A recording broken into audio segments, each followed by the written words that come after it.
నీ వాక్యమే మాకు సత్యమైనది, ఆ వాక్యమే నిత్య జీవమిచ్చేది. నీ వాక్యమే మాకు సత్యమైనది, ఆ వాక్యమే నిత్య జీవమిచ్చేది.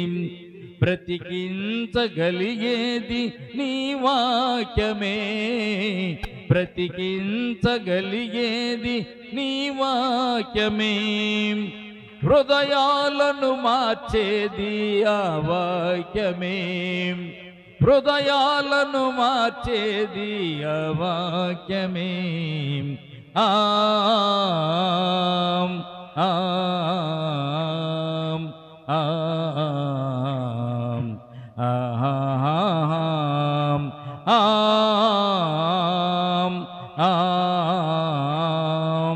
ఆం ఆం ఆం. వాక్యమైన దేవుడవు నీవే కదా, వాక్యపు వెలుగులో నడిపించుమా. వాక్యమైన దేవుడవు నీవే కదా, వాక్యపు వెలుగులో నడిపించుమా. మమ్ము వాక్యపు వెలుగులో నడిపించుమా. వాక్యము నిమిత్తం చిన్న ప్రార్థన చేసుకుని మనము వాక్య భావనకు వెళ్దాం. తల వంచండి, ప్రార్థన చేసుకుందాం. ప్రేమల తండ్రి, కృపగల దేవంద్రమునైనా ఎంతవరకు నీ బిడ్డలు సాక్ష్యం ఇచ్చి ఉన్నారు, వారి సాక్ష్యాలు మీరు విని ఉన్నారు కనుక తండ్రి, వారి సాక్ష్యాలకు తగినటువంటి ఫలితాన్ని, ఫలాన్ని, ఆశీర్వాదాలను, దీవులను వారి మీద కుమ్మరించండి. ఏ గృహములైతే నేను బ్రహ్మ సోదరులు ఇరుకులు ఇబ్బందులు ఉన్నాయో ఆ సోదరులు ఇరుకులు ఇబ్బందులను తప్పించండి.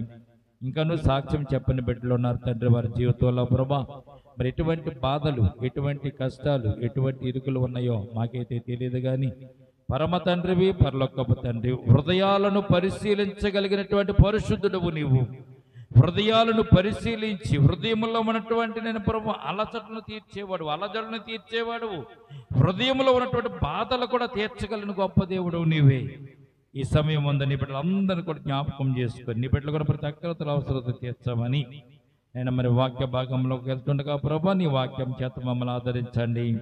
నిలబడి దాసు బరుగుపరిచిన దాసుల ముఖాంతంలోంచి మీరే మాట్లాడండి నైనా. నీ నిలబడి దాసులు మట్టివాడు నైనా, ఎందుకు పనికిరంటి వాడన్న తండ్రి, నీ సన్నిధానం నిలబడడానికి కూడా యోగ్యుని కాదు నైనా. ఈ సమయం ముందునైనా మీరే నైనా ప్రభు నీ దాసులు నిలబెట్టుకుని మీ ఆత్మ చేత అరికాల మొదలుకొని నన్నెత్త వరకు కూడా సంపూర్ణ ఆత్మ స్వాధీనములో ఉంచుకుని నా నోటి మాటలు కాదు, నా తలంపులు కాదు, నా ఆలోచనలు కాదు నైనా, మీ ఆలోచనలతో మీ తలంపులతో మమ్మల్ని నింపి నడిపించండి. మరి మీకు ప్రభు నీ దాసులు నోటికి బోరగా మీరే ఉండి మాట్లాడమని, కూడి వచ్చిన బిడ్డలు వినగల చెవులు, గ్రామకల ఉదయం అంగీకరించే మనసు, ఆనందించే ఆత్మను కూడా దయచేదురుగాక. నీ స్థలమంతటిపై మీ ఆత్మ వర్షమును కొమ్మరించి మీ ఆత్మ చేత సంధించి నీ బిడ్డలు నీ వాక్యమును వినున్నట్లుగా కృప చూపించుదురుగాక. నీ సమయాన్ని, స్థలాన్ని కూడా దీవించమని యేసయ్య నామమున అడిగి మిక్కిలి వినయముతో బ్రతమాలు వేడుకొనుచున్నాము తండ్రి, ఆమేన్. ప్రియమైన బిడ్డలారా, మరి ఈ 2025 సంవత్సరంలో మరి నిర్గమకాండాన్ని ధ్యానం చేసుకోవడానికి మనం ప్రయత్నం చేసి నిర్గమకాండాన్ని మనం పూర్తి చేసుకున్నాము. నిర్గమకాండం తర్వాత మనం మరి మోషే రాసిన పంచకాండాలు, ఆది కాండము, నిర్గమకాండము, లేవి కాండము, సంఖ్యాకాండము, ద్వితీయోపదేశ కాండము, 5 కాండాలు కూడా మోషే గారు రచించి మోషే గారి ద్వారాగా దేవుడు మనకు దయచేసినటువంటి గ్రంథాలు. ప్రియమైన బిడ్డలారా, ఈ గ్రంథాలన్నీ కూడా ఆది కాండంలోనేమో దేవుని యొక్క సృష్టిని గురించి, ఆదామావల గురించి, యేసేపు యొక్క జీవిత చరిత్ర గురించి ఆది కాండంలో మనం చదువుకున్నాం 24వ సంవత్సరం. నిర్గమకాండంలో కూడా మనము చాలా విషయాలు జ్ఞాపకం చేసుకుని నిర్గమకాండంలో కూడా మనం ధ్యానం చేసుకుంటూ మనం ముందుకు వచ్చాం. అట్టి రీతిగానే లేవి కాండంలో కూడా లేవీల గురించి రాయబడి ఉంటుంది. ఆ లేవీల్ని దేవుడు ఎలాగ ఏర్పాటు చేయమన్నాడు, మోషే గారిని ఏర్పాటు చేసినటువంటి మోషే గారి యొక్క ఆ విషయాలన్నీ కూడా లేవి కాండంలో. సంఖ్యాకాండంలో సంఖ్య అంటే లెక్కలు, సంఖ్యాకాండం అంటే లెక్కలు, లెక్కల గ్రంథం. అది అంటే ఎవరు ఎంతమంది జనాభా ఉన్నారో జనాభా గురించి, ఐగుప్తు నుంచి బయటకు వచ్చినటువంటి ఇశ్రాయేలు జనాంగం గురించి రాయబడినటువంటి లెక్కల విషయాలన్నీ కూడా సంఖ్యాకాండంలో ఉంటుంది. సంఖ్యాకాండం తర్వాత ద్వితీయోపదేశకాండము రెండవసారి వినిపించేటటువంటి గ్రంథం. అంటే నిర్గమకాండం గురించి, లేవి కాండం గురించి, సంఖ్యాకాండం గురించి, ద్వితీయోపదేశకాండం రెండోసారి చెప్పబడినటువంటి గ్రంథము ద్వితీయోపదేశకాండం. అందులో కూడా ఆ నిర్గమకాండంలో ఉన్నాయో ఉంటుంది, లేవి కాండంలో ఉన్నాయో ఉంటుంది, సంఖ్యాకాండంలో ఉన్నవే అందులో కూడా ఉంటుంది. ద్వితీయోపదేశకాండం అయిపోయేసరికి మోషే గారు మరణించినట్లుగా పరిశుద్ధ గ్రంథంలో మనం చూస్తున్నాం. యెహోషువ గ్రంథంలోకి వచ్చేసరికి మోషే గారు మరణించారు. మోషే గారు మరణించిన తర్వాత దేవుడు యెహోషువకి ఈ భారాన్ని అప్పగించినట్టుగా మనం చూస్తున్నాం. యెహోషువ గ్రంథంలో శ్రేష్టమైనటువంటి ఒక అంశాన్ని మనము ఈ మధ్యాహ్న కాల సమయం ధ్యానం చేసుకుందాం. పునరుద్ధాన పండుగలో యెహోషువ గ్రంథము మొదటి వచనాన్ని మనం చదువుకుని మనం ముందుకు వెళ్దామండి. యెహోషువ గ్రంథము మొదటి వచనాన్ని మనం ఒక్కసారి చదువుదామా? యెహోవా సేవకుడైనటువంటి మోషే మృతి నొందిన తరువాత యెహోవా నూను కుమారుడును మోషే పరిచారకుడునైన యెహోషువకు ఇలాగూ సెలవిచ్చెను, నా సేవకుడైన మోషే మృతి నొందెను కాబట్టి నీవు లేచి ఈ జనులందరూ ఈ యోర్దాను నది దాటి నేను ఇశ్రాయేలుకి ఇచ్చుచున్న దేశమునకు వెల్లుడి చాలండి. ప్రియమైన బిడ్డలారా, దేవుడు మోషే తర్వాత యెహోషువను ఏర్పాటు చేసుకున్నట్టుగా మనం ఈ గ్రంథములో మొదటి వచనంలోనే మనం చూడగలుగుతున్నాం.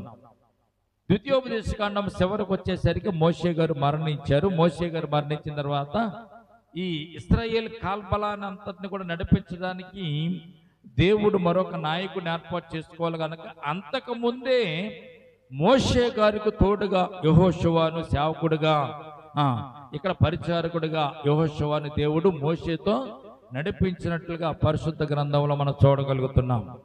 యెహోషువ మోషేతో పాటు కొండ మీదకు కూడా వెళ్ళినటువంటి సందర్భాలు మనము నిర్గమకాండంలోను లేవి కాండంలో కూడా మనం చూడగలుగుతున్నాం. అంటే దేవుని యొక్క ప్రణాళిక ఎలాగుంటుందంటే మోషే తర్వాత ఎవరినైనా మనం నిలబెట్టాలి కనుక వారు కూడా ఈ యొక్క ప్రణాళికను ఏర్పాటుబద్ధంగా నడవాలి కనుక వారికి దేవుడి శిక్షణ ఇస్తూ వారిని నడిపించినట్లుగా ఈ యెహోషువను బట్టి మనం జ్ఞాపకం చేసుకుంటున్నాం. మోషే గారు చనిపోక ముందే యెహోషువకు మోషే నాయకత్వం గురించి, మోషే నడవడికను గురించి, మోషే నడిపించే విధానాన్ని గురించి దేవుడు పరిచారకుడిగా యెహోషువను ఏర్పాటు చేసి యెహోషువకు తరబీదులు ఇచ్చినట్లుగా లేఖన భాగాల్లో మనం చూడగలుగుతున్నాం. ప్రియమైన బిడ్డలారా, దేవుడు అప్పుడు యెహోషువతో చెప్తాడు, మోషే చనిపోయాడు కదా, మోషే బదులు నీవు ఇశ్రాయేలు జనాంగాన్ని నడిపించాలి. ఎక్కడికి నడిపించాలి? పాలు తేనెలు ప్రవహించే దేశానికి వీరు నీవు తీసుకుని వెళ్ళాలి కనుక నువ్వు ధైర్యం తెచ్చుకో, నిబ్బరము తెచ్చుకో అంటూ 6వ వచనంలో 5వ వచనంలో ఇక్కడ మనం చూస్తున్నాం. ఏమని చెప్తున్నాడు దేవుడు? నీవు బ్రతుకు దినములన్నట్టు ఏ మనుషులు నీ ఎదుట నిలవలేకయుండును, నేను మోషేకు తోడయుండునట్లు నీకు కూడా తోడయుందును, నిన్ను విడువక నిన్ను ఎడబాయక నిబ్బరము కలిగి ధైర్యముగా నుండము, వారికి ఇచ్చదని నేను మీ పితరులు వారి పితరులతో ప్రమాణం చేసిన ఈ దేశమును నిశ్చయముగా మీకు ఈ ప్రజలకు స్వాధీనము చేసేదరని దేవుడు మోషేతో మాట్లాడినట్టుగానే యెహోషువతో కూడా మాట్లాడుతున్నట్టుగా ఇక్కడ పరిశుద్ధ గ్రంథంలో మనం చూడగలుగుతున్నాం. దేవునికి స్తోత్రం కలుగునగాక. చెప్పిన తర్వాత దేవుడు యెహోషువకు చెప్తున్నాడు, పాలు తేనెలు ప్రవహించే దేశానికి వెళ్ళాలి కదా. మనము ఈ స్టోరీని మర్చిపోకూడదు. ఐగుప్తుల నుంచి ఇశ్రాయేలు జనాంగాన్ని విడిపించేటప్పుడు వారికి ఇచ్చిన వాగ్దానం ఏమిటి? మిమ్మల్ని ఐగుప్తులోంచి విడిపిస్తాను, పాలు తేనెలు ప్రవహించే దేశానికి మిమ్మలను కానానుకు నడిపిస్తాను. ఇది దేవుని యొక్క ప్రణాళిక. ఐగుప్తులోంచి బయటకు వచ్చినటువంటి ఇశ్రాయేలు జనాంగము ఎర్ర సముద్రంను దాటి మన్నాను తిని బండ నుంచి నీళ్లు తాగిన తర్వాత వారు అక్కడ నుంచి పాలు తేనెలు ప్రవహించే దేశానికి వెళ్ళిన తర్వాత కానీ దేవుని యొక్క వాగ్దానం అక్కడ నెరవేర్చబడదు. ఇప్పుడు ఇశ్రాయేలు జనాంగం ఎక్కడికి వెళ్ళాలి? యెహోషువ నాయకత్వంలో పాలు తేళ్లు ప్రవహించే దేశానికి వారు ప్రయాణించాలి. అప్పటి వరకు అరణ్యంలో తిరిగినటువంటి ఇశ్రాయేలు జనాంగం అంతా కూడా ఇప్పుడు ఎక్కడికి వెళ్ళాలండి? పాలు తేళ్లు ప్రవహించే దేశానికంటే శత్రువు రాజులను ఓడిస్తూ, శత్రువులను ఎదుర్కొంటూ, శత్రువు రాజ్యంలో ఉన్నటువంటి ఆ సంపదను వారు అనుభవించడానికి, సంపదను వారు హస్తగతం చేసుకోవడానికి, యుద్ధం చేయడానికి ప్రయత్నం చేయాలి. ఆ యుద్ధం చేసే సందర్భాన్ని దేవుడు 2వ అధ్యాయంలో ఇక్కడ యెహోషువకి తెలియజేస్తున్నట్టుగా పరిశుద్ధ గ్రంథంలో మనం చూడగలుగుతున్నాం. 2వ అధ్యాయం మనం చదువుతాం ఒకసారి. 2వ అధ్యాయం చదివినట్లయితే, నూను కుమారుడైన యెహోషువ వేగుల వారిని 2 మనుషులను పిలిపించి, మీరు పోయి ఆ దేశమును ముఖ్యముగా యెరికోను చూడుడని వారితో చెప్పి సిత్తెము లోయలో నుండి వారిని రహస్యంగా పంపాను. వారు వెళ్లి రాహాబును ఒక వేశ్య ఎట్ట చేరి అక్కడ దిగగా దేశమును వేగు చూచుటకు ఇశ్రాయేలు వద్ద నుండి మనుషులు రాత్రి వేళ ఇక్కడికి వచ్చిద్దరని యెరికో రాజునకు వర్తమానం వచ్చెను. అతడు నీ యొద్దకు వచ్చి నీ ఇంట చేరిన మనుషులను వెలుపటకు తీసుకుని రమ్మని వారు ఈ దేశమును వేగు చూచుటకు వచ్చిద్దరని చెప్పుటకు రాహాబు దగ్గరికి సైనికులను, సేవకులను పంపించినట్టుగా పరిశుద్ధ గ్రంథంలో మనం చూడగలుగుతున్నాం. మోషేతో చెప్పినట్టుగానే యెహోషువతో దేవుడు చెప్పాడు, ఇదిగో యెరికోను మీరు హస్తగతం చేసుకోవాలి కనుక యెరికోను చూచడానికి వేగుల వారిని మీరు ఒక ఇద్దరిని పంపించమన్నాడు. ఇద్దరిని పంపించమంటే యెహోషువ 2 వేగుల వారిని యెరికోను చూచుటకు యెరికో పట్టణం దగ్గరికి పంపించినట్టుగా పరిశుద్ధ గ్రంథంలో మనం చూస్తున్నాం. ఇది దేవుని ప్రణాళికాబద్ధంగా జరుగుతున్నటువంటి ఒక గొప్ప అద్భుతమైనటువంటి కార్యములు ప్రియమైన బిడ్డలారా. అయితే ఈ 2వ అధ్యాయంలో ఒక స్త్రీని మనం ఇక్కడ కనుగొంటున్నాము. ఎవరా స్త్రీ? రాహాబు అనేటువంటి వేశ్య అయినటువంటి ఒక స్త్రీని ఇక్కడ మనం చూస్తున్నాం ప్రియమైన బిడ్డలారా. ఈ రాహాబు స్త్రీ ఎక్కడుంటుంది? ఆ యెరికో పట్టణపు గోడ మీద ఒక ఇల్లు కట్టుకుని ఈ రాహాబు స్త్రీ నివసిస్తున్నట్టుగా పరిశుద్ధ గ్రంథంలో మనం చూస్తున్నాం. వేశ్య అంటే ఈ రోజున మనం వారిని చూసి సులకనగా చూస్తాము, కించపరుస్తాము, వారిని హేళన చేస్తాము. కానీ రాజుల కాలంలో వేశ్యలకు కూడా గౌరవప్రదమైనటువంటి, వారికి అధికారాన్ని గౌరవప్రదమైనటువంటి గౌరవాన్ని ఇచ్చేవారు రాజులు. ఆ రోజుల్లో వేశ్యలు ఉన్నారంటే ఆ ప్రాంతంలో చుట్టుపక్కల బయట నుంచి వచ్చేవారికి, లోపల నుంచి వచ్చేవారికి, చూడడానికి వెళ్ళేవారికి, సమాచారం అందించడానికి వేగుల వారు ఎవరైనా వచ్చినా, శత్రులు ఎవరైనా వచ్చినా ఈ వేశ్యలు అక్కడే గోడ మీద ఉండేవారు కనుక వారు పరీక్షించి రాజుగారికి సమాచారం అందించేటువంటి సందర్భాలు ఆ రోజుల్లో కలిగి ఉండేవి. ఈ రాహాబు నివసిస్తున్నటువంటి ఆ గోడ ఎంత పెద్దదంటే, యెరికో యొక్క సందర్భాన్ని ఒక్కసారి మనం జ్ఞాపకం చేసుకుంటే, యెరికో ప్రజలు శత్రువులకు భయపడి ఆ పట్టణము చుట్టూ ఒక పెద్ద ఎత్తైనటువంటి 3 అంతస్తులు ఎత్తు కలిగిన బిల్డింగ్ ఎంతైతే ఉంటుందో అంత ఎత్తు కలిగినటువంటి గోడను వారు ఆ పట్టణం చుట్టూ కట్టుకున్నారు. పట్టణం చుట్టూ కట్టుకున్నారు సరికదా. అంత ఎత్తు గోడ పట్టణం చుట్టూ ఉండాలంటే ఎంతలా ఉండాలో తెలిసింది. దాదాపు 14 మీటర్ల వెడల్పు ఉన్నటువంటి గోడను వారు చుట్టూ కట్టుకున్నారు. కట్టుకున్న తర్వాత ఆ గోడ మీద నడవడానికి, తిరగడానికి, అలాగే ఏదన్నా గృహాలు కట్టుకోవడానికి, చిన్న చిన్న గుడిసెలు వేసుకోవడానికి సరి అయినటువంటి ప్లేసు ఆ గోడ మీద ఉన్నట్టుగా మనం చూస్తున్నాం. ఈ రాహాబ్ అనే స్త్రీ కూడా ఆ గోడ మీద ఒక ఇల్లును కట్టుకుని నివాసము ఉంటున్నట్టుగా మనం చూస్తున్నాం. ప్రియమైన బిడ్డలారా, ఈ వేగుల వారు యెరికో పట్టణంలో ప్రవేశించిన తర్వాత లోపలికి వెళ్లకుండా, అంటే ప్రజల మధ్యలోకి వెళ్లకుండా గోడ మీద ఉన్నటువంటి రాహాబ్ అనేటువంటి స్త్రీ దగ్గరికి వేగుల వారు వచ్చినట్టుగా పరిశుద్ధ గ్రంథంలో మనం చూస్తున్నాం. వేగుల వారు వచ్చారు. ఈమె ఇంట్లోనికి వచ్చిన తర్వాత అక్కడ సమాచారం అందించేటువంటి వ్యవస్థ ఉంటుంది. ఈ రోజున కూడా ముఖ్యమంత్రి గారు కానీ, ప్రధానమంత్రి గారు కానీ, లోకంలో జరిగేటువంటి విషయాలన్నీ కూడా ఇంటర్నల్ గా సమాచారం సేకరించి ప్రభుత్వాన్ని పంపించేవారు మన మధ్య కూడా ఉంటూ ఉంటారు. ఎక్కడైనా చిన్న దొంగతనం జరిగింది అనుకోండి, ఆ దొంగతనం బట్టి వారికి సమాచారం వెళ్తూ ఉంటుంది. ఎలాగెళ్తుందో తెలుసా? టీ కొట్టుకాడు కానీ, ఇంటికాడు కానీ, అమ్మలక్కలు కానీ మాట్లాడుకుంటున్నప్పుడు ఏదైనా హత్య జరిగిందనుకో, మన ఇంటి పక్కన జరిగిన హత్య గురించి మనం ఏం చేస్తాం? మన మనసులో ఉల్లాసం, ఆంక ఎదుటి వాళ్ళకి చెప్తూ ఉంటాం, పక్క వాళ్ళకి చెప్తూ ఉంటాం. టీ కొట్టు దగ్గరికి వెళ్ళి చెప్పుకునే వాళ్ళు ఉంటారు. ఎక్కడన్నా కూర్చుని కబుర్లు చెప్పుకునే వాళ్ళు ఉంటారు. వీళ్ళు ఏం చేస్తారంటే ఇంటెలిజెంట్ డిపార్ట్మెంట్ అని ప్రభుత్వం అనుకుంటుంది, అది తిరుగుతూ ఉంటారు, దేశం ఊరంతా తిరుగుతూ ఉంటారు. తిరిగినప్పుడు వీరు మాట్లాడుకున్న మాటలు వారు విని ఆ మాటలు బట్టి పలానోడు హత్య చేశారట, పలానోడు ప్రాంతంలో జరిగిందంట, పలానోడు ఈ రకంగా తప్పడంటే వారు తెలుసుకుని ప్రభుత్వాన్ని తెలియజేస్తూ ఉంటారు. అట్టి రీతిగానే వేగుల వారు లోపలికి వచ్చారన్న సంగతి అక్కడ ఉన్నటువంటి ఆ డిపార్ట్మెంట్ వారికి తెలిసింది, సైనికులు తెలిసింది. సైనికులకి రాజుగారు వర్తమానం పంపించాడు, ఏమని? వేగుల వారు వచ్చారంట, వేసి దగ్గర దిగారంట, వారి దగ్గరికి వెళ్ళి వారిని తీసుకుని రండి అని చెప్పి రాజుగారు పంపించినప్పుడు రాజుగారి దగ్గరికి ఎవరు వచ్చారు? సైనికులు వచ్చారు. అయితే ఇక్కడ ఒక విషయాన్ని మనం జ్ఞాపకం చేసుకోవాలి ప్రియమైన బిడ్డలారా. దేవుడు తన ప్రణాళికలో ఎవరినైనా ఉపయోగించుకుంటాడు. దేవుడు తన ప్రణాళికలో చిన్నవారిని కానీ పెద్దవారిని కానీ గౌరవం ఉన్నవారు కానీ గౌరవం లేని వారు కానీ ఎవరినైనా దేవుడు తన ప్రణాళికలో ఒక ఆయుధముగా దేవుడు ఉపయోగించుకుంటాడు. నిన్ను కూడా ఉపయోగించుకుంటాడు. నువ్వు ఉపయోగపడాలి దేవునికి, అంతే. దేవుని మాట విని దేవునికి విధేయత చూపిస్తే దేవుడి యొక్క కార్యక్రమంలో నిన్ను కూడా దేవుడు వాడుకుంటే నిన్ను కూడా దేవుడు దీవించువాడుగా ఉన్న సత్యాన్ని పరిశుద్ధ గ్రంథం మనకు తెలియచేయబడుతుంది.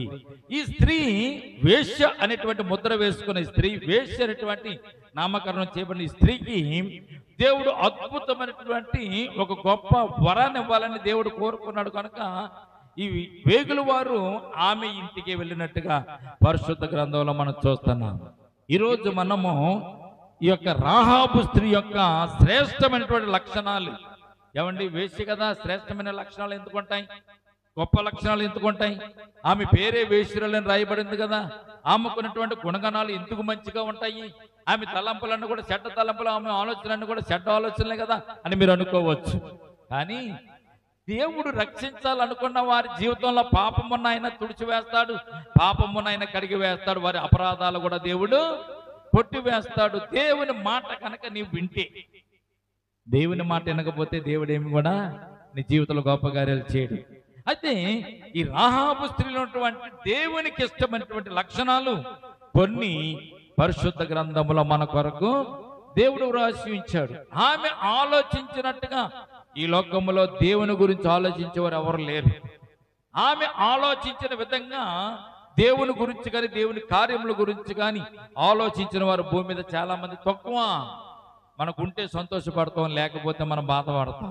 ఈరోజు డబ్బు ఉందనుకొని ఉప్పొంగుతాం, ఎన్నైనా కొనుక్కుంటాం, ఎన్నైనా తెచ్చుకుంటాం. డబ్బు లేనప్పుడు మరలా తల పట్టుకుని మనం కూర్చుంటాం. కానీ దేవుడు చేసే గొప్ప కార్యాలు విని రుచి చూసి వాటిని తెలుసుకుని హృదయంలో భద్రం చేసుకుని ఆ కార్యముల గురించి చెప్పడం అనేది చాలా అరుదుగా ఉంటారు ప్రజలు. ప్రియమైన బిడ్డలారా, ఈమె చేసినటువంటి అద్భుతమైన కార్యాలు కొన్ని ఈ పరిశుద్ధ గ్రంథంలో మనము జ్ఞాపకం చేసుకుంటూ మనం ముందుకు వెళ్దాం. చదువుదామా? మొట్టమొదటి విషయం చూడండి.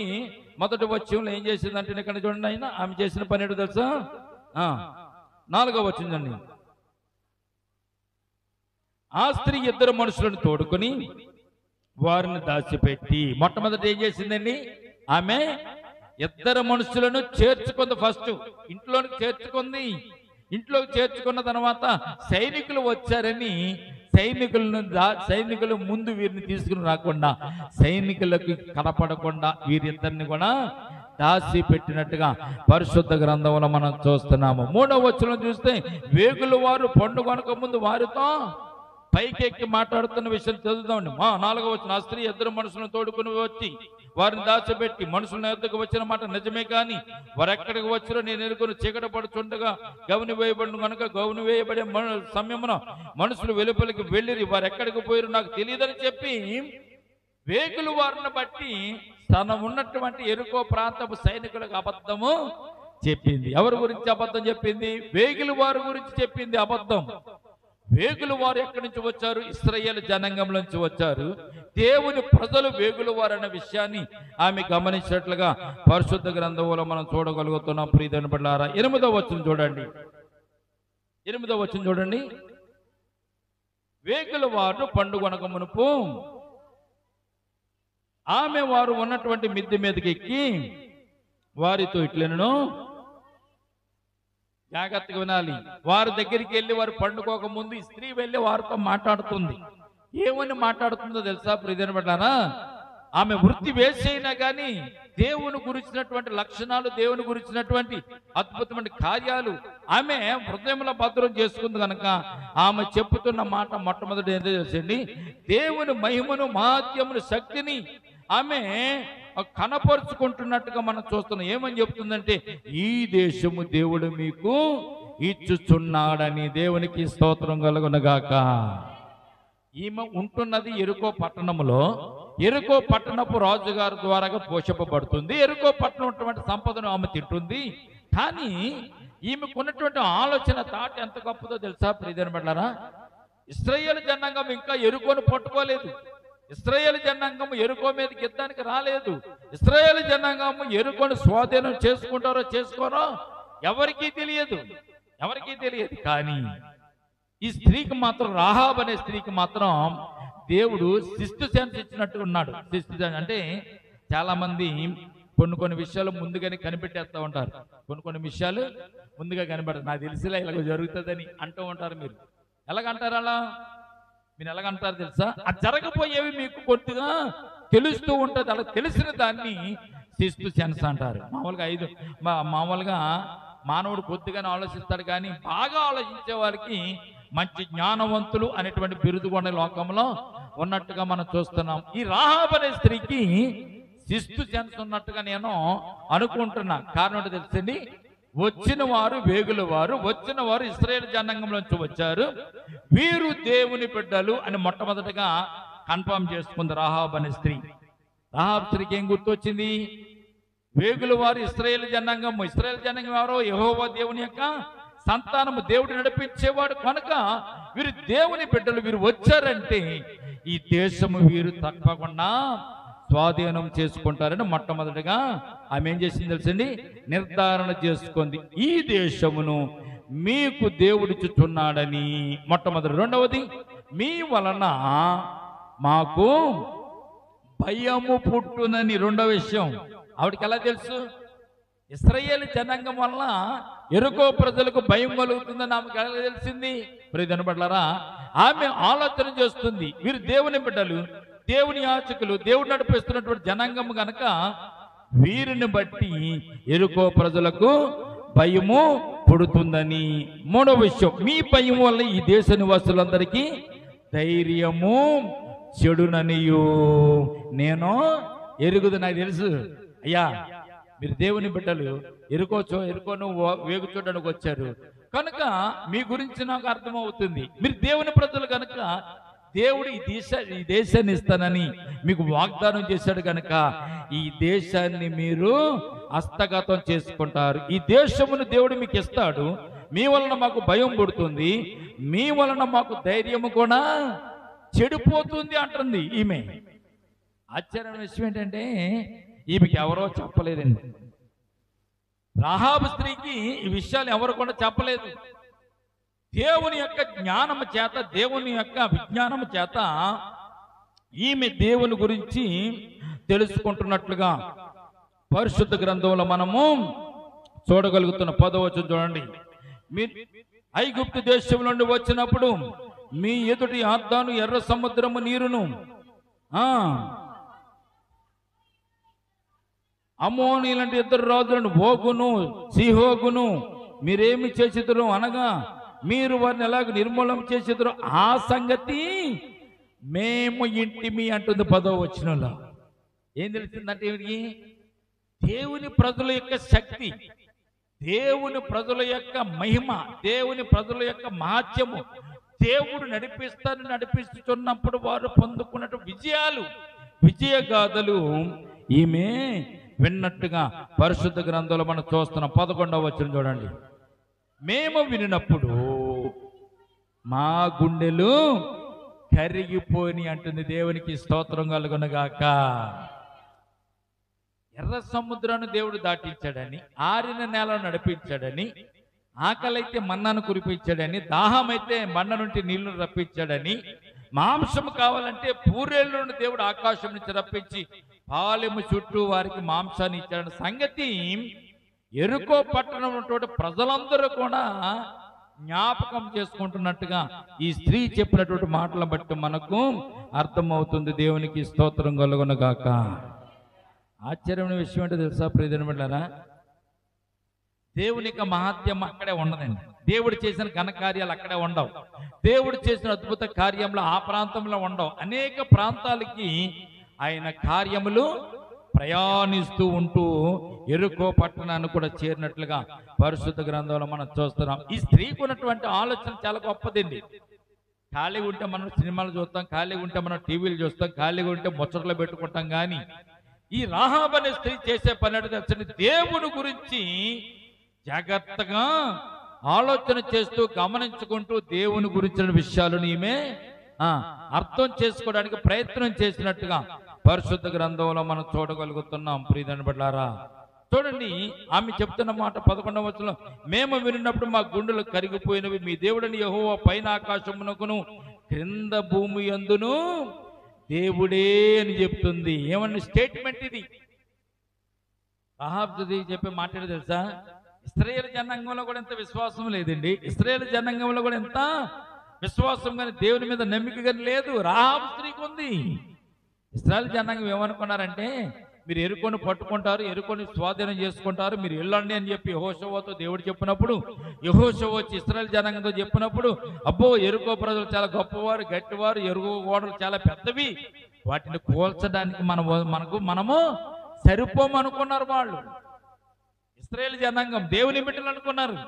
ఈ కార్యమును మనము చేయలేమని వారు అనుకున్నారు. కానీ ప్రియదేవుని బిడ్డలారా, దేవుని మాట విన్నటువంటి రాహాబు అనేటువంటి స్త్రీ దేవుని మీద ఎంత నమ్మిక కలిగి ఉంది, ఎంత విశ్వాసం కలిగి ఉంది అంటుంది. మాకు ధైర్యం చెడిపోతుందని మాకు తెలుసు, దేవుడు మీకు ఈ దేశాన్ని ఇస్తాడని తెలుసు, మీ వలన మాకు ధైర్యం చెడిపోతుందని తెలుసు, మాకు ధైర్యం చెడుతుంది, మాకు భయం కూడా పుడుతుందని తెలుసు. ఎర్ర సముద్రమును నీవెలాగూ ఆరిపోజేశాడు మీ దేవుడు, అమోరులిద్దరిని సీహోనును ఓగును ఎలాగైతే మీరు చంపారో ఆ విషయం మేము విన్నప్పుడు మా గుండెలు కరిగిపోతున్నాయి అంటూ స్టేట్మెంట్ ఏమొస్తుంది, మీ దేవుడని యెహోవా పైన ఆకాశమందును క్రింద భూమి మీదను కూడా దేవుడే అని చెప్తుంది. దేవునికి స్తోత్రం కలుగునగాక.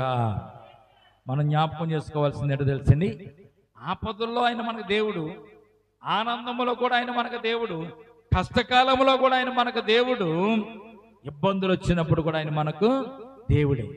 కొంతమంది ఏంటంటే సంతోషంగా ఉన్నప్పుడు దేవుని తీసి పక్కన పెడతారు, కష్టాలు వచ్చినప్పుడు దేవుడి దగ్గరికి వెళ్ళి దేవుణ్ణి ప్రాధేయపడుతూ ఉంటారు. కనుక ఈ స్త్రీకి ఉన్నటువంటి శ్రేష్టమైనటువంటి జ్ఞానము ఎంత గొప్పదంటే, ఈ రాహాబు అనే స్త్రీ గురించి మనం జ్ఞాపకం చేసుకున్నప్పుడు ఆశ్చర్యం వేస్తాం. మన బతుకులు అలా లేవండి, మన పరిస్థితులు అలాగా లేవండి, మనం అలాగా దేవుని గురించి ఆలోచన చేయలేకపోతున్నామని అనిపిస్తుంది మనకి.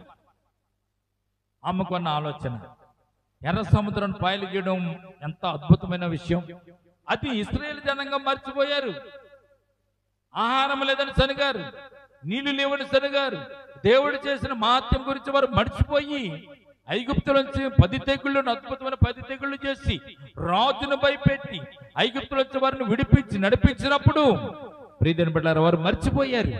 మర్చిపోయి వారు చేసిన పని ఏంటో తెలుసండి, దేవుని మీద వారు శనిగారు.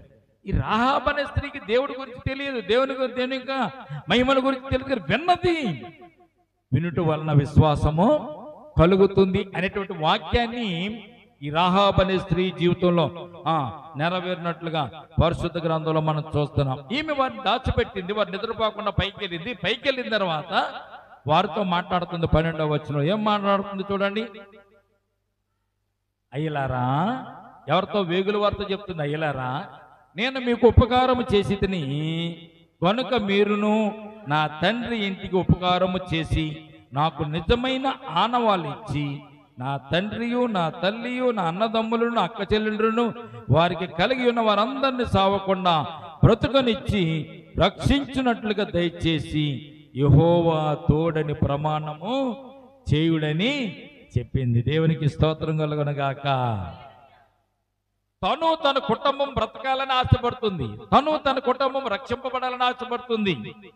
ఈ రోజున కుటుంబాలను బాగు చేసుకునే వాళ్ళు తక్కువ, కుటుంబాలను పాడు చేసుకునే వాళ్ళు ఎక్కువ. ప్రియదేవుని బిడ్డలారా, భర్త కావచ్చు, భార్య కావచ్చు, ఇంట్లో ఉన్నటువంటి అత్తగారు కావచ్చు, లేకపోతే ఉన్నటువంటి ప్రజలు ఎవరైనా కానీ కుటుంబాలను బాగు చేసుకోవడం కానీ తక్కువ, పాడు చేసుకుంటాం చాలా ఎక్కువ. ఈ వేశ్య అనేటువంటి రాహాబు అనేటువంటి ఈ స్త్రీ తన కుటుంబం కోసము వేగుల వారిని ప్రయాసపడుతుంది, ప్రాధేయపడుతుంది. అయ్యా, నేను మీకు ఉపకారం చేశాను. ఎందుకు ఉపకారం చేసింది? వారు దేవుని బిడ్డలు, ఈ దేశాన్ని దేవుడు వారికి ఇవ్వబోతున్నాడు కనుక వీరిని గనక నేను రక్షిస్తే, వీరిని గనక నేను కాపాడితే, రాజుగారి చేతికి, సైనికుల చేతికి వీరిని అప్పగించకుండా ఉంటే ఈ దేశాన్ని ఎలాగైనా వీరు స్వాధీనం చేసుకుంటారు. నేను కాపాడినా స్వాధీనం చేసుకుంటారు, నేను కాపాడకపోయిన దేవుడు వేరే ఒక రకంగా వారికి స్వాధీనం దేవుడు చేస్తాడు. కానీ దేవుని పనిలో ఒక చిన్న అస్తంగా నేను చేయవేసినట్లయితే దేవుడు నాకు కూడా ఉపకారం చేస్తాడని ముఖ్యంగా నమ్మినటువంటి వ్యక్తి ఎవరైనా ఉన్నారంటే ఈ రాహాబు అనేటువంటి స్త్రీ. వారితో చెప్తుంది, నాయనా అయ్యలారా, నేను మీకు ఉపకారం చేశాను, మీరు కూడా నాకు ఉపకారం చేయండి. నా ఇంటి వారికి ఉపకారం చేయండి, నా తల్లిదండ్రులకు ఉపకారం చేయండి, నా అక్క చెల్లెండ్రులకు ఉపకారం చేయండి, దయచేసి నాకు ప్రమాణం చేయమని వేగుల వారి దగ్గరికి వెళ్ళి ఆమె ప్రాధేయపడుతున్నట్టుగా మనం చూస్తున్న. దేవునికి స్తోత్రం కలుగునుగాక. మనమేమనుకుంటాం తెలుసా? ఎవడెలా పోతే మనకి ఎందుకండి, ఎవడెలాగ పోతే మనకెందుకు, మనం బాగుంటే చాలు అనుకుంటాం. ఎవరు బాగుంటే చాలు, మనం బాగుంటే చాలు, మనకు ఆనందంగా ఉంటే చాలు, మనం తింటే చాలు. కానీ రాహాబు అనే స్త్రీకి దేవుడి మీద, దేవుని ధ్యానం చేసేటువంటి జ్ఞానము, ఆలోచన రాహాబు స్త్రీకి ఉన్నట్టుగా మనం పరిశుద్ధ గ్రంథంలో చూడగలుగుతున్నాం. దేవుని గురించి మీరు తెరికించండి, దేవుని గురించి మీరు ఆలోచన చేయండి, దేవుని గురించి మీరు ధ్యానం చేయండి. ఆయనను కనుగొనాలని ఆయన కోరుకుంటున్నాడు. తడువులాడి కనుగొందురేమోనని ఆయన పులిమేరలను మనుషులకు దేవుడు ఏర్పాటు చేసి ఆయన వారి మధ్యలో ఉన్నాడంట. ప్రియమైన బిడ్డలారా, తడువుకుని కొనుగోలాడాలని పులిమేరలను దేవుడు ఏర్పాటు చేసి మనం ఎక్కడ తడుగుతాం? ఇంట్లో ఉన్నవాళ్ళు ఇంట్లోనే ఉంటాం, చేసిన పనులు చేస్తూనే ఉంటాం. ఖాళీగా ఉంటే కనుక ఊసులు చెప్పుకుంటూ ఉంటాం, ఖాళీగా ఉంటే సెల్ ఫోన్లు చూస్తాం, ఖాళీగా ఉంటే టీవీలు చూస్తాం, ఖాళీగా ఉంటే మనం వాళ్ళతో వీళ్ళతో సోదేసుకుని కూర్చుంటాం తప్ప దేవుని గురించి ఆలోచన చేసుకోవడం, దేవుని గురించి ధ్యానం చేసుకుంటాం మనకు సరిపోయినటువంటి విధానం. కానీ ఈ స్త్రీకి ఉన్నటువంటి ఆలోచన ఏంటంటే దేవుని గురించి ఆలోచన చేస్తుంది. రాహాబు అనే స్త్రీ వేశ్యనే కానీ దేవుని గురించి చాలా విషయాలు గమనించుకుంది. ఏమని గమనించుకుంది? తన వేగుల వారిని చేర్చుకుంది, వారిని దాచిపెట్టింది, వారు పండుకోకముందు వారితో దగ్గరికి వెళ్ళి మాట్లాడింది. ఈ దేశాన్ని దేవుడు మీకు ఇచ్చుచున్నాడని ప్రమాణపూర్వకంగా మరి వారితో చెప్పింది. ఈ దేశమును దేవుడు మీకు ఇచ్చినప్పుడు మాకు భయం వేస్తుంది, మా గుండెలు అవసిపోతున్నాయని చెప్తుంది. దేవుని మహిమ ఎర్ర సముద్రం 2 పాయలుగా చేసి 6 నెలలను దేవుడు మీ కొరకు నడిపించాడని చెప్తుంది. అమోరులు 2 రోజులు మీరు ఎలా చంపారో నాకు తెలుసుని చెప్తుంది. ఎర్ర సముద్రం దాటించిన దేవుడు ఎరుకోను పట్టుకోవడం పెద్ద విశేషం మీకు కాదని చెప్తుంది. మీ దేవుడి పైన ఆకాశమునకు దేవుడి, కింద భూమికి కూడా దేవుడని దేవుని మీద ఎంతో ప్రగాఢమైన విశ్వాసాన్ని వారు ముందు కనపరిచినట్టుగా పరిశుద్ధ గ్రంథంలో మనం చూడగలుగుతున్నాం. వెంటనే వారితో మాట్లాడిన తర్వాత వారు ఆమె చేసిన ఉపకారాన్ని బట్టి వారు ఆ వేగుల వారు ఆమెకు ఒక విషయాన్ని ఇక్కడ తెలియజేస్తున్నట్టుగా మనం 14వ వచనం చూస్తున్నాం. 14వ వచనం చూడండి. అందుకు ఆ మనుషులు వేగుల వారు ఆమెతో, నీవు నా సంగతి వెల్లడి చేయని ఎడలా మీరు సావుకుంటున్నట్లును మీ ప్రాణములకు బదులుగా మా ప్రాణములు ఇచ్చేస్తామంటున్నారు. దేవునికి స్తోత్రం కలుగునుగాక. ఎలాగండి? మా మాట రాజు దగ్గర వెల్లడి చేయకపోతే, మా మాట సైనికుల దగ్గర వెల్లడి చేయకపోతే నీ ప్రాణమునకు మా ప్రాణములు బదులుగా ఇస్తాము. యెహోవా ఈ దేశమును మాకు ఇచ్చినప్పుడు నిజముగా మేము నీకు ఉపకారము చేసేద్దామని చెప్తున్నారు. దేవునికి స్తోత్రం కలుగునుగాక. మేము ఉపకారం చేస్తాం, నీకు దాచిపెట్టింది ఎందుకు? వెల్లడి చేయడానికి కాదు కదా. అయినా కానీ వీరిలో ఒక అపనమ్మక ఉండిపోయింది కనుక వారు ఆ మాట అక్కడ చెప్తున్నట్టుగా మనం చూస్తున్నాం. అయితే ఆమెతో కూడా ఒక మాట చెప్తారు. 15. ఆమె ఇల్లు పట్టణపు ప్రాకారం మీద ఉండెను, ఆమె ప్రాకారం మీద నివసించినది కనుక త్రాడు వేసి కిటికీ ద్వారా వారిని దింపెను. ఆమె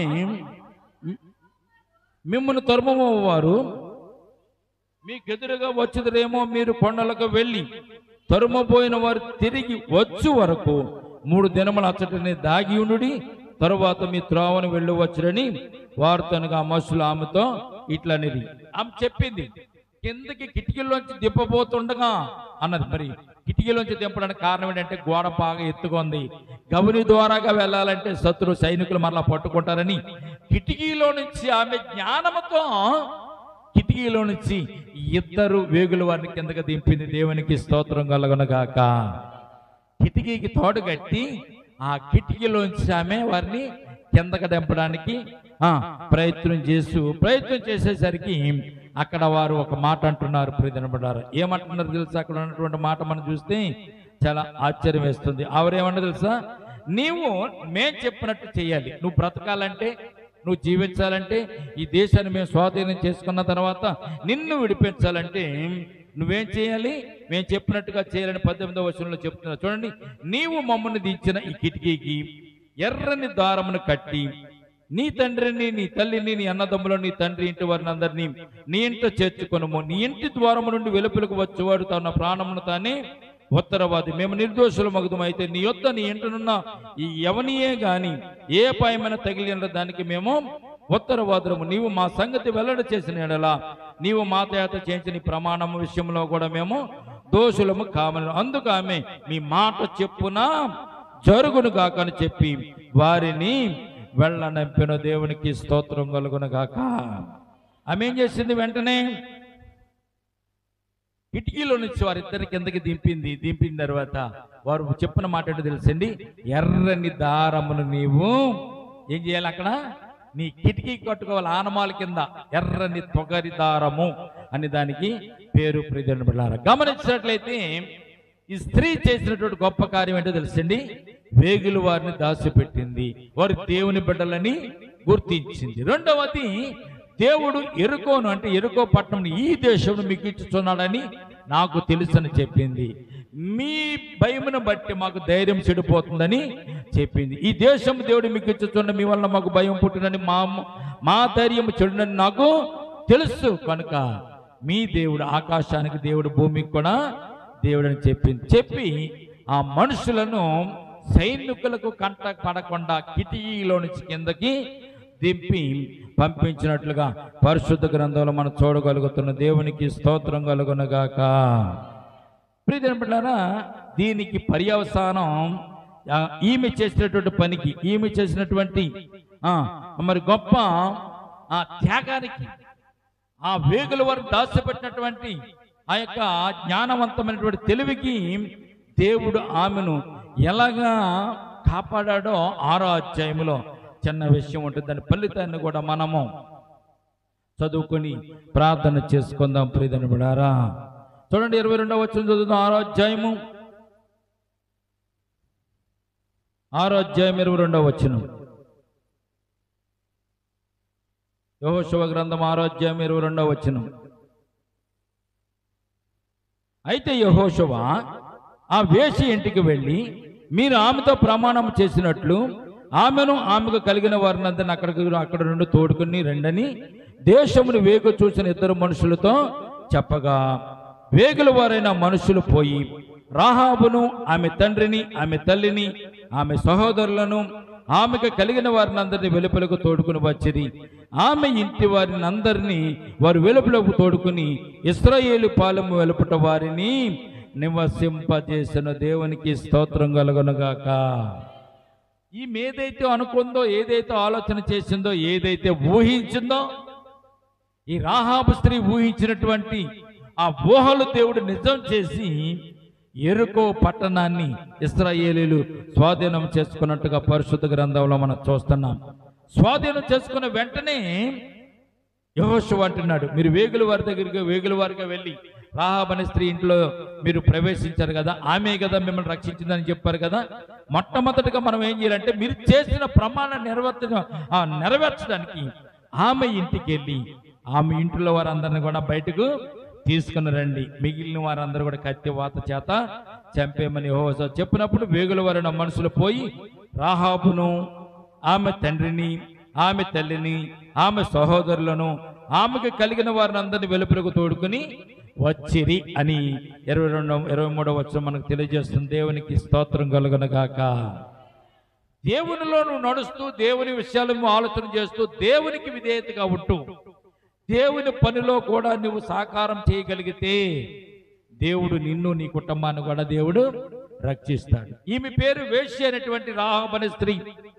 వేశ్య అయినా కానీ తన కుటుంబాన్ని రక్షించుకోవడానికి, తన కుటుంబాన్ని కాపాడుకోవడానికి గొప్ప ప్రయత్నాన్ని చేసింది. ఒకవేళ రాజుగారికి ఈ విషయం తెలిసిందనుకోండి, ఈ రాహాబు అనే స్త్రీ ఏం చేస్తాడు? రాజుగారు తలకాయ తీసేస్తాడు, ఆమెను ఉరివేసేస్తాడు. అయినా కానీ ప్రియపడలారా జ్ఞాపకం చేసుకొని ఆమెకున్నటువంటి ధైర్యం ఏంటో తెలుసండి, ఇది దేవుని కార్యము గనుక దేవుడు ఈ కార్యమును సఫలం చేస్తాడు. ఆ సఫలము చేసిన కార్యమును బట్టి నన్ను కూడా దేవుడు కాపాడతాడని విశ్వాసంతో నమ్మింది. ఈ రోజున మనము కూడా మన జీవితాల్లో గొప్ప కార్యాలు చేయడానికి మనము కూడా ప్రయత్నాలు చేయాలి. దేవుని గురించి ముందుగా తెలుసుకోవాలి, మనం దేవుని మహిమను గురించి తెలుసుకోవాలి, దేవుని ప్రభావాన్ని గురించి తెలుసుకోవాలి. దేవుడు ఎక్కడి నుంచి మనం తప్పించగలడు, కష్టాల నుంచి కూడా తప్పించగలడు, ఇబ్బందుల నుంచి కూడా తప్పించగలడు, ప్రాణాపాయ పరిస్థితుల నుంచి కూడా దేవుడు మనలను తప్పించగలడు. అందుకే రాత్రికాల సమయంలో మనం జ్ఞాపకం చేసుకున్నాం, దానియేలు గురించి జ్ఞాపకం చేసుకున్నాం, షడ్రక్ మేషక్ గురించి జ్ఞాపకం చేసుకున్నాం, యోబుల గురించి జ్ఞాపకం చేసుకున్నాం. కారణం ఏంటంటే సంతృప్తి కలిగినటువంటి జీవితం ఎవరైతే జీవిస్తూ ఉంటారో వారిని దేవుడు కాపాడుతూ ఉంటాడని సత్యాన్ని రాత్రి మనం తెలుసుకున్నాం. ఆపదలో దేవుడు ఉంటాడు, కష్టాల్లో దేవుడు ఉంటాడు. ఎవరు నిన్ను తప్పించడానికి రాకపోయినా దేవుడు నీ కొరకు వచ్చి నిన్ను తప్పిస్తాడు అనేటువంటి సత్యాన్ని రాహాబు అనేటువంటి స్త్రీ తన జీవితంలో నెరవేర్చుకుంది. ప్రియదనబడారా, మనము కూడా దేవుని కోణములో మనం చూడాలి, దేవుని దృష్టి కోణంలో చూడాలి. మనుషుల్లాగా మనం మాట్లాడకూడదు, మనుషుల్లాగా మనము చూడకూడదు. కష్టాలు వచ్చినప్పుడు దేవుడు చేసిన అద్భుతాలను మనము జ్ఞాపకం చేసుకోవాలి. మనం పుట్టినది మొదలుకొని ఎప్పటి వరకు దేవుడు అద్భుతాలు చేయలేదా, ఆశ్చర్యాలు చేయలేదా, మనకు స్వస్థతలు ఇవ్వలేదా, ఆపద నుంచి మనల్ని కాపాడలేదా, ఇరుకుల నుంచి ఇబ్బందుల నుంచి మనం తప్పించలేదా? తప్పించాడు. ఇవన్నీ మనము జ్ఞాపకం చేసుకోవాలి. పలానా రోజున దేవుడు నన్ను తప్పించాడు, పలానా రోజు నన్ను కాపాడాడు, ఈ చిన్న విషయంలో దేవుడు ఎందుకు తప్పించాడు అనేటువంటి జ్ఞానము మనము కలిగి ఉండాలి. విశ్వాసం అంటారు దాన్ని. విశ్వాసాన్ని పోగొట్టుకోవడం చాలా సులువు, కాపాడుకోవడం చాలా కష్టం. షడ్రక్ మేషక్ ఉన్నటువంటి విశ్వాసాన్ని రాజుగారు తీసివేయాలని చూశాడు, అగ్నిగుండాన్ని చూపించాడు, అగ్నిగుండంలో పడవేస్తే మీరు చచ్చిపోతారని చెప్పాడు. అయినా కానీ వారి విశ్వాసం ఎక్కడైనా తొనిగిందా? తొనగలే. రాజా రాత్రి చెప్పిన మాట ఏంటంటే, రాజా మా దేవుడు మమ్మల్ని రక్షించడానికి సామర్థ్యుడు, రక్షించకపోయినా మాకు పర్వాలే, ఆయన రక్షించకపోయినా నువ్వు నిలవబెట్టించిన విగ్రహానికి మేము మా ప్రాణాలు అగ్నిగుండంలో పడవేయబడినా పర్లేదు, కానీ నువ్వు నిలవబెట్టించిన విగ్రహానికి మేము మొక్కమని చెప్పారు వాళ్ళు. అంటే ప్రాణాలు సైతం దేవుని కొరకు వారు అర్పించడానికి ఇష్టపడ్డారు. అలాగే అర్పించడానికి ఇష్టపడిన వారికి దేవుడు తోడుగా ఉండడా? అగ్నిగుండంలో వేయక ముందే దేవుని దూత అగ్నిగుండంలో ఉంది. దేవునికి స్తోత్రం కలుగునగాక. సింహాల బోనులో పడవేయక ముందే, దానియేలును పడవేయక ముందే సింహాల బోనులో దానియేలు కోసం దేవుడు దూతను ఏర్పాటు చేసి ఉంచాడు. అంత ఆశ్చర్యం.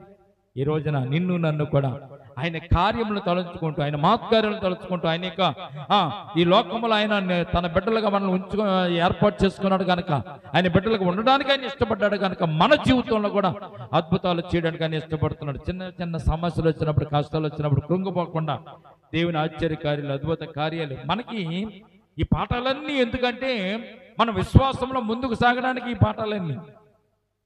పాఠాలన్నీ కూడా మనం ధైర్యం కలిగి ఉండడానికి. ప్రియజనులారా, ఈ ధైర్యం కలిగే పాఠాలు మనం గుర్తించుకుంటూ, చదువుకుంటూ, ధ్యానం చేసుకుంటూ, మనం దేవుళ్ళలో విశ్వాసంలో ముందుకు సాగుతూ దేవుని దగ్గర నుంచి గొప్ప కార్యాలు, అద్భుత కార్యాలు చూద్దాం. మన అవసరతలన్నీ తీర్చగలిగిన వాడు ఆయనే. మన అవసరతలన్నీ కూడా తీర్చి మనకు మేలు అనుగరించడానికి పరలోకం నుంచి భూమి మీదకి అయినా దిగి వచ్చే భౌతికపరమైన అవసరతలు, భద్రతాపరమైన అవసరాలు, ప్రేమానురాగాలను అవసరతలు, గౌరవపరమైన అవసరతలు మనకి ఇచ్చి మన దేవుని మనలను ఆశీర్వదించడానికి ఈ లోకానికి వచ్చిన సత్యాన్ని మనం ఎరిగి ముందుకు వెళ్దాం. రాహాబు స్త్రీ తెగించి, అంటే తన ప్రాణాలను కూడా లెక్క చేయకుండా వేగుల వారిని కాపాడింది. ఆ వేగుల వారిని కాపాడినందుకు దేవుడు ఆమె కుటుంబానంతటిని కూడా రక్షించాడు. ఆ విషయం మనం జ్ఞాపకం చేసుకుంటూ, మరి ఈ సమయం ముందు చెప్పని మాటలు కూడా మన హృదయం భద్రం చేసుకుంటూ వచ్చే వారానికి మనము మరొక వాక్యం చేత మనం ముందుకు వెళ్దాం. దేవుడి మాటలు దీవించి మనల్ని ఆశీర్వదించును గాక. ఆమేన్. ప్రార్థన చేసుకుందాం. తల్ల వంచండి. ప్రేమల తండ్రి, కృపల దేవాందమనైనా మరి ఈ పునరుద్ధాన పండుగలో ప్రభువా యోషువ గ్రంథంలోని చివరి 2వ అధ్యాయాన్ని నేను మరి రాహాబు అనే స్త్రీ గురించి మేము జ్ఞానం చేసుకోవడానికి ఇచ్చిన కృపను బట్టి స్తోత్రాలు. ఆమె ఎంతో ఉన్నతంగా ఆలోచించింది. ఆమె వేశ్యరాలైనప్పటికీ ప్రభువా నీ ప్రణాళికలోనైనా ప్రభు ఒక సమితిగా నీ ప్రణాళికలో చిన్నపాటి నేను ప్రభువా తనకు తగినటువంటి పనిని ఆమె చేసింది తండ్రి. వేగులు వారిని దాచిపెట్టింది, వారిని ప్రభు చేర్చుకుంది, వారితో మాట్లాడింది. అలాగే ప్రభు ఈ లోకానికి నన్ను ప్రభా ఇశ్రాయేలు జనాంగానికి ఎరుకో పట్టణం నువ్వు దయచేస్తున్నావన్న సంగతి వారితో చెప్పింది. మన ఇశ్రాయేలు జనాంగాన్ని బట్టి వారి ధైర్యం చెడుతుందని చెప్పింది. ఎరుకో ప్రజలందరూ కూడా ధైర్యం కోల్పోతారని కూడా చెప్పింది. ఏమైనా దేవుడు ఈ దేశాన్ని ఎరుకో పట్టణాన్ని మీ చేతికి అప్పగిస్తాడు విశ్వాసంతో నమ్మికతో వేగులు వారిని దాచిపెట్టింది. ఆమె చేసిన చిన్నపాటి ఉపకారాన్ని బట్టి దేవా ఆమె కుటుంబాన్ని రక్షించారు. ఎరుకో పట్టణం అంతా నాశనం చేయబడినా కానీ ఎరుకో పట్టణం అంతా కూడా ఎరుకో పట్టణం అందరినీ కూడా ఇశ్రాయేలు జనాంగం దోచుకున్నప్పుడు వారి ప్రాణాలు తీసినప్పుడు రాహాబు స్త్రీ యొక్క తల్లిదండ్రులు, అక్క చెల్లెళ్ళు, అన్నదమ్ములు, వారికున్న బంధువులందరూ కూడా ఆ గృహంలో ఎవరైతే నిలవగలిగి ఉన్నారో వారందరినీ కూడా తప్పించి వారందరికీ మరొక జీవితాన్ని ఇచ్చినట్టు గొప్ప దేవుడవు. ఈ రోజున నీ కొరకు మేము ఎదురు చూస్తుండగా, నీ కొరకనని మేము కూడా నేను ప్రభావ ప్రయత్నాలు చేస్తాం. నిన్ను గురించి మేము ఆలోచన చేస్తుండగా నీ వైపుకు తిరిగి విశ్వాసంతో మేము కూడా మీరు చేసిన కార్యం జ్ఞాపకం చేసుకుంటూ మేము ముందుకు సాగుతున్నప్పుడు మమ్మల్ని కూడా అట్టి రీతిగా కాపాడి రక్షించి భద్రపరచగలిగినటువంటి గొప్ప దేవుడు నీవేనైనా. ఈ సమయమందునైనా చెప్పబడినటువంటి ఈ మాటల ప్రభా ఈ వాక్యము నీ బిడ్డల జీవితంలో ఫలింప చేయండి. ఇరుకులో ఉన్నవారు జ్ఞాపకం ప్రభా అర్థం చేసుకోవడానికి, ఇబ్బందుల్లో ఉన్నవారు నేను ప్రభా శ్రమల్లో ఉన్నవారు, బాధల్లోను వేదలో ఉన్నవారు నా దేవుడు నాకు కూడా సహాయం చేస్తాడు. రాహాబు అనే స్త్రీకి సహాయం చేసిన దేవుడు, షడ్రకు మేషకు అబేద్నెగోకు సహాయం చేసిన దేవుడు, దానియేలుకు సహాయం చేసిన దేవుడు, యోబును వెన్నంటి నుండి కాపాడిన దేవుడు, దావీదుకు తోడుకున్నటువంటి దేవుడు, అబ్రహాముకు తోడుకున్నటువంటి దేవుడు, మోషేకు తోడుకున్నటువంటి దేవుడు, నాకు కూడా తోడుగా నడిపిస్తున్నటువంటి విశ్వాసాన్ని నమ్మికను ప్రభా రాహాబు స్త్రీ కలిగినటువంటి నమ్మికను వీరు కూడా కలిగి ఉండడానికి కృప చూపించండి.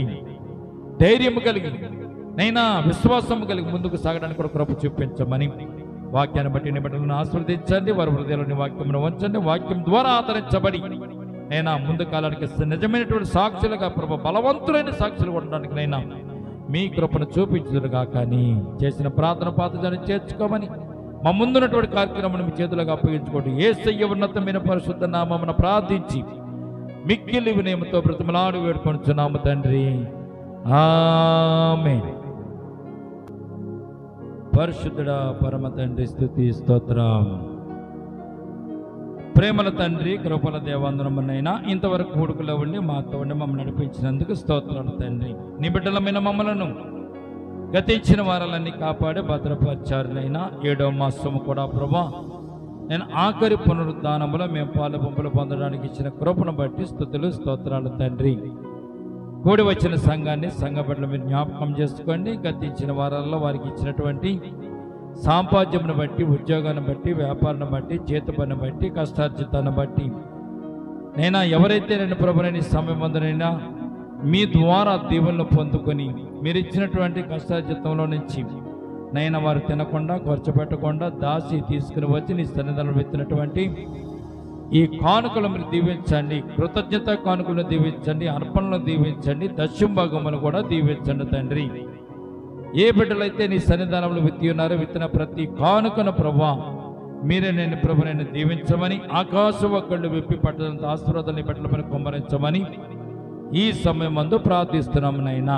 దేవా మరి వారికి ఉన్నటువంటి సంపాద్యాన్ని బట్టి, చేతి పని బట్టి, ఉద్యోగాన్ని బట్టి నైనా వారికి ఉన్నటువంటి నేను ప్రభు పనిపాట్లను దీవించండి, ఆశీర్వదించండి. వచ్చే వారం నేను ప్రభు చక్కని సాంపాద్యం కలిగి వారు ఉండడానికి నేను జీవించడానికి కృప చూపించండి. ఎవరైతే నైనా గుప్పిలి విప్పిని సన్నిధానం విత్తి ఉన్నారు విత్తిన ప్రతి కానుకను 20 గాను 30 గాను 60 గాను 100 గాను 1000 ఫలితాన్ని బిడ్డలకు దయచేయండి తండ్రి.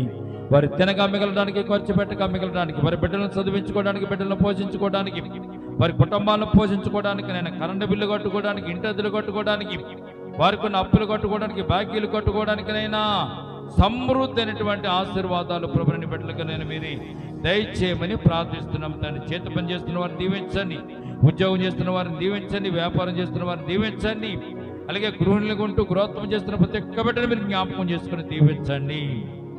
ఈ సమయం ముందు మేము ప్రార్థిస్తున్నామనైనా ఏ కుటుంబాల్లో అయితే శ్రమలు ఉన్నాయో, ఏ కుటుంబాలు అయితే నేను ప్రభువా శోధనలు ఉన్నాయో, ఏ కుటుంబాలు అయితే నేను ప్రభువా సాతాను వారిని పట్టి పీడిస్తున్నాడో, ఈ సమయం ముందు మేము ప్రార్థిస్తున్నాం తండ్రి. వారి కుటుంబాల్లోనే ప్రభువా శాంతి సమాధానం దయచేయండి, సాతాను క్రియలను లయపరచండి.